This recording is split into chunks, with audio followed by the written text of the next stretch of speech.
back to the Clay Travis and Buck Sexton Show. This is Buck in NYC. My man Clay down in Jacksonville, Florida. And as promised, we are joined right now by President Donald J. Trump, the 45th President of the United States. President Trump, great to have you on, sir. Well, it's great to be with you, and I hear you guys are doing big numbers, and that makes me happy. Makes us happy too, sir. Thanks so much for joining us. Tell us about this. A lot of attention. We got so many questions asking about politics and the Virginia race and the Democrats and the border. But first, Truth Social. This is, people have been waiting for this for a while. We know big tech is against conservatives. We know they're against you. You're doing something about it. Tell us about this Truth Social project. Well, I wanted to do something where we can put our voice out. And that's all voices, liberal and conservative. Because frankly, if you look at Twitter, it's become very boring. They've lost tremendous amount of audience. It's become boring as can be because conservatives are off it. They got me out. I had, hundreds between Facebook and Instagram and Twitter.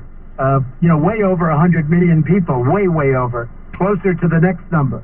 And frankly, our voice has been taken away. So I wanted to do something important, something that couldn't be taken down, and I think it's going to be terrific. Mr. President, appreciate you coming on with us. I know you got a busy weekend upcoming. I believe you're going to be in Atlanta for the Astros-Braves game. What kind of reception do you expect to get, and do you plan on doing the tomahawk chop to support the Atlanta Braves? Evidently, that's now super controversial. Have you seen the woke universe out there saying, oh, you can't do the Atlanta Braves tomahawk chop? They're really upset with Braves fans for doing that. Well, I think it's ridiculous when you get right down to it. The Cleveland Indians are changing their name to the Guardians. Now, that was an original franchise, I guess one of 6. But they're changing their name to the Cleveland Guardians. Now, at least we can say the Atlanta Braves are not changing their name.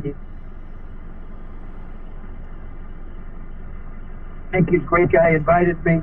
And so I'll be going with the First Lady, and we'll have a good time. And both great teams. It's going to be very interesting. We're speaking to former President Donald J. Trump right now. Tremendous, terrible things happened in terms of that election and election fraud, frankly. But we did tremendously in Georgia, and I think we'll get a great reception. Mr. President, I've got to ask you, the border right now, I'm sure you saw the story. They're really working hard to undo what your administration did to secure the border. That's been from day one the Biden administration approach. But what are your thoughts as you see that the Biden DOJ is thinking about writing $450,000 a person checks as some kind of a makeup for what your administration was doing some years ago? Well, one of the things we were doing is, separation, which was done before us, but separation, when people heard that, they didn't come. Because if a parent hears they're going to be separated, they didn't come. One of the reasons I was so successful at the border. When you look at what they're doing at the border, there's never been anything like it. The greatest we've ever had went to the worst, probably one of the worst in the history of the world, because no country can sustain what's happening to our country. And as you know, after 2.5 years, I won all the 11 legal cases, and we started the wall, and it was almost finished, would have been finished within a month, and they didn't finish it. Now, most of it's built anyway, so it has a big impact.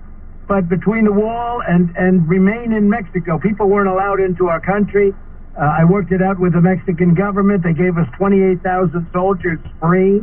That was because I wasn't going to tariff their cars. They treated us really well, and we had it stopped. And we also stopped drugs to a large extent. We never had such good numbers on drugs and people.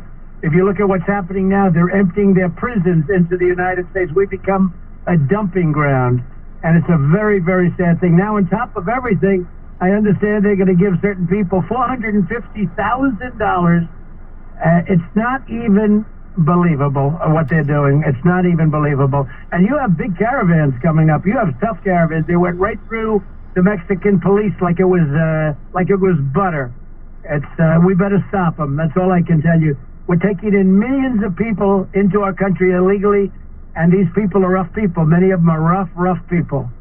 Mr. President, you tweeted out Inflation Nation. I know you're a fan of McDonald's. I saw where McDonald's is having to increase their prices 6%. Joe Biden is saying that he's not in any way raising taxes on people, even though he is. What do we have to do to end this inflation onslaught, which I believe is at a 30-year high? I think even Jimmy Carter's looking around wondering what in the world's happened. Well, Jimmy Carter's looking very good right now because, you know, he was sort of used as an example of how not to do things, and he's done a lot better than what they're doing right now. No, it is inflation nation. And to a certain extent, it starts with the energy, fuel. You take a look at what we did. We were we were free. We were free from the Middle East. We were free from everything. We were energy independent. I think really the first time ever. They say the first time in 75 years. I would say the first time ever. And I was very proud of it. Now it's the opposite. They're going to OPEC, Russia. They went to Saudi Arabia individually. We need oil. We need oil. We're begging. And if you saw, there are certain places in California where it starts at $7.77 a gallon. And we had it down to $1.87 when I left. I mean, think of that.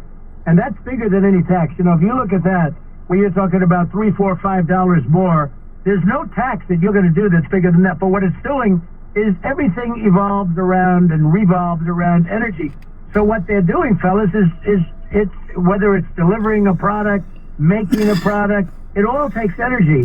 And the energy now, we don't have it. They just gave up ANWR in Alaska, probably the biggest drilling site anywhere in the world, perhaps as big as Saudi Arabia. Reagan tried to do it. They all failed. Everybody failed for decades and decades. I got it done. And Lisa Murkowski did a terrible job, the senator from Alaska. She's absolutely terrible. She approved a person who, in the first day in office, wiped out ANWR. So, you know, it's one of those things. You have to get the energy back. If you're going to have high energy, you're going to have inflation. And there are many other things, but you have to start it with energy. We had so much energy. We've never had it so good.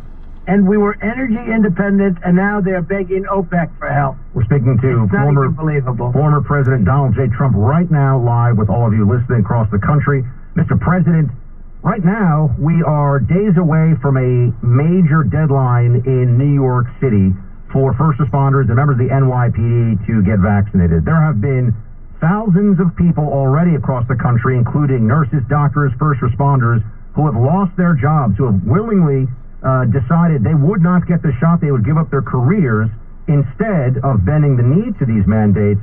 What do you think of the mandates, and what do you want to say to those who either have lost or face job loss, including NYPD, other law enforcement, and first responders across the country in this situation? What do you want to say to them? Well, New York City has been terribly run under de Blasio. He's the worst mayor in the history of our city by far. Probably the worst mayor. I don't know. There's a couple we could name, and we know them all. But, you know, as bad as any mayor has ever been in the history of our country, and you look at what he's done with mandates, you know, it's interesting. I'm so proud of what we did, and you understand that. I'm so proud of what we did with the vaccines. It was us. It was the Trump administration. We got 3 of them, therapeutics with Regeneron and all of it. I'm so proud of it.